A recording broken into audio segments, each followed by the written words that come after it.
تربية الأغنام والماعز في تونس تعد من الأنشطة الاقتصادية والزراعية المهمة، إذ توفر مصدرا رئيسيا للحوم، الحليب والصوف، وتساهم في تحقيق الأمن الغذائي للبلاد. إليك بعض الجوانب الرئيسية حول هذا الموضوع. الجدوى الاقتصادية، تحقيق دخل مستدام. تعتبر تربية الأغنام والماعز مصدر دخل ثابت للكثير من المزارعين والرعاة، حيث توفر اللحوم والألبان المطلوبة محلياً. المرونة المناخية، الأغنام والماعز قادرة على التكيف مع الظروف المناخية المتنوعة في تونس، بما في ذلك المناطق شبه القاحلة، مما يجعلها ملائمة للإنتاج حتى في المناطق الصعبة. الأسواق، تزايد الطلب على المنتجات الحيوانية محلياً وخارجياً، يمنح رعاة الأغنام والماعز فرصة للتصدير إلى أسواق شمال إفريقيا وأوروبا. أفضل السلالات في تونس سلالة العربي، تعد الأكثر شهرة بين الأغنام.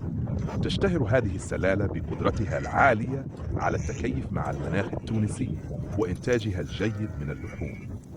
كذلك سلالة نجد، رغم أنها أقل شهرة، تعد ملائمة للمناطق ذات المناخ الجاف، كما أن هناك سلالات محسنة تستخدم في مزارع أكبر لتحقيق إنتاجية أعلى.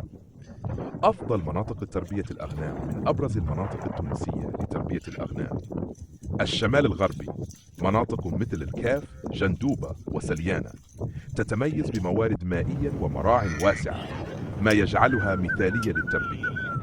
الوسط الغربي، مناطق القيروان وسيدي بوزيد، حيث تعتبر البيئة هناك مناسبة لتربية الأغنام في الظروف شبه الجافة.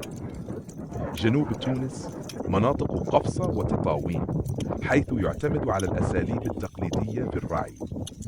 دعم الدولة، تقدم الدولة التونسية بعض المبادرات لدعم مربي الأغنام والماعز، ومن أبرزها دعم الأعلاف، خاصة في مواسم الجفاف، لتخفيف عبء التكلفة على الرعاة. التكوين والإرشاد، من خلال برامج التوعية في مجالات التربية الحديثة، الصحة الحيوانية والتغذية، بهدف تحسين جودة الإنتاج. القروض الزراعية، توفر بعض البنوك قروضاً ميسرة لمربي الأغنام، مما يساعدهم على توسيع نشاطهم. بالمجمل، تعد تربية الأغنام والماعز نشاطاً مهماً وذو جدوى اقتصادية في تونس، ويتوفر له بعض الدعم من الدولة لتحفيز القطاع وتنميته.